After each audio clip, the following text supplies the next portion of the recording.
Nobody saw this coming. Arsenal cannot afford another slip-up. Not here, not now, not at the home of their greatest rivals. The draw at Wolves didn't just cost 2 points. It handed Manchester City the initiative in this title race. And now, Mikel Arteta's side must travel to Tottenham and win. No excuses, no room for error. This is the biggest game of Arsenal's season, and it arrives at the worst possible time. Arteta has injury headaches to solve before a ball is even kicked. Odegaard's fitness is a major concern. Havertz is a doubt. Trossard took a blow to the head at Wolves. The manager has confirmed the Belgian will be fine, but these are not the preparation headlines you want before a North London derby. Spurs have their own problems under Igor Tudor, but Arsenal cannot afford to worry about the opposition right now. Their own house needs to be in order. So here is how Arteta is expected to line up. Raya starts in goal. His positioning against Wolves will be scrutinised for weeks. A collision with Gabriel gifted the equaliser. He needs a commanding performance to silence the critics fast.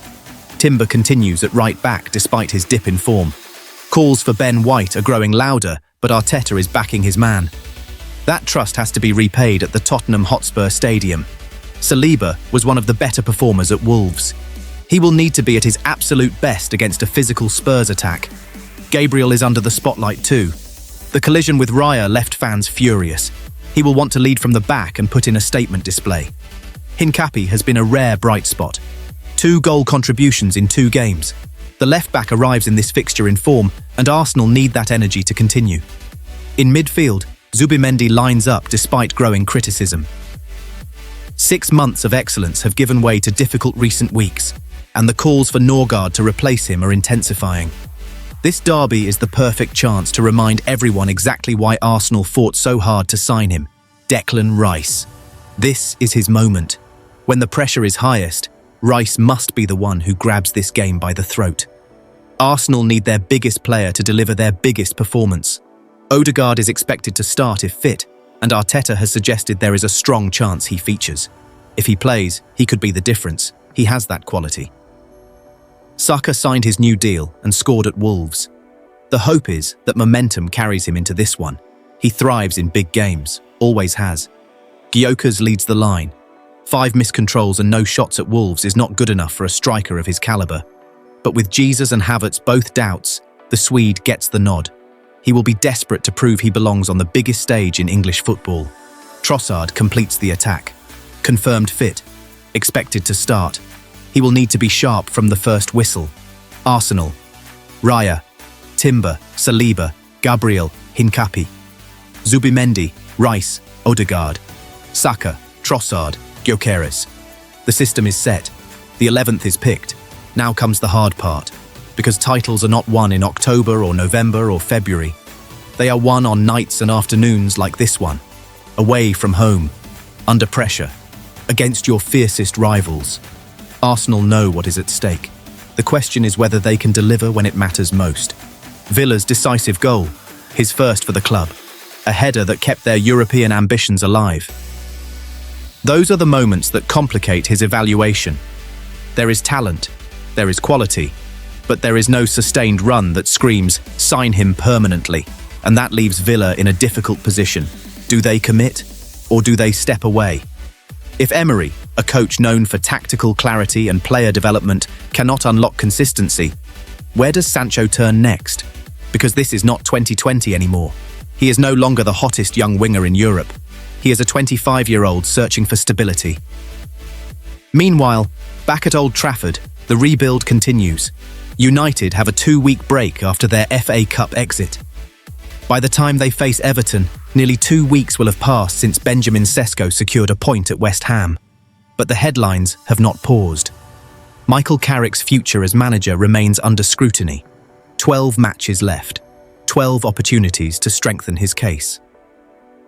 Casemiro has already confirmed he will leave at the end of the season. Marcus Rashford's loan at Barcelona could become permanent. And then there are the younger players navigating uncertain loan spells. Sekou Kone's move to Lausanne-Sport has not gone to plan.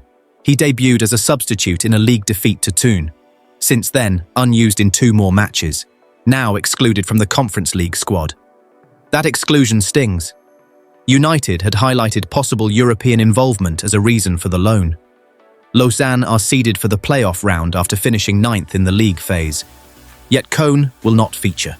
For a 20-year-old midfielder seeking development and minutes, this is concerning. United are reportedly uneasy about the situation. Loan planning is supposed to accelerate progress. Instead, it risks stagnation.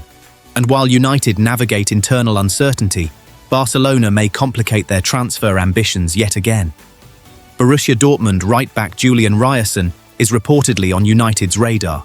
So is 16-year-old German midfielder Kenneth Eichhorn, but Barcelona are monitoring both. Eichhorn, playing for Hertha Berlin in the second Bundesliga, has already established himself in the first team, despite only turning 16 in July. 12 appearances this season. Composure beyond his years. A reported £10 million release clause. Bayern Munich, Eintracht Frankfurt, Bayer Leverkusen, RB Leipzig, Real Madrid and United are all watching. Barcelona are there too. Twice derailed by the same club. It would not be the first time. For United, this summer feels pivotal. Sancho's departure symbolises the end of a miscalculation. Casemiro's exit marks the conclusion of a short-term solution. Rashford's future remains delicate. Young talents need clearer pathways. Transfer targets are contested, and managerial stability is not guaranteed. The Sancho story should serve as a lesson. Talent alone is not enough. Fit matters. Mentality matters. Timing matters. When United signed him, the expectation was transformation. Instead, they got turbulence. Now, as he prepares to move on, the challenge shifts to him. At 25, he still has years ahead. But opportunities at elite clubs narrow quickly. If Villa hesitate, he may need to look abroad again. A league where the spotlight is less harsh, where confidence can be rebuilt quietly. Because here is the truth. Sancho's career is not finished. Yet it is at a crossroads. And Manchester United, meanwhile, are trying to ensure they do not stand at this same crossroads again in 2 years' time. The next wave of signings must be smarter. The next wave of loans must be clearer. The next era must be more stable. Sancho will leave. The question is whether United leave behind the mistakes that defined his time there or repeat them all over again.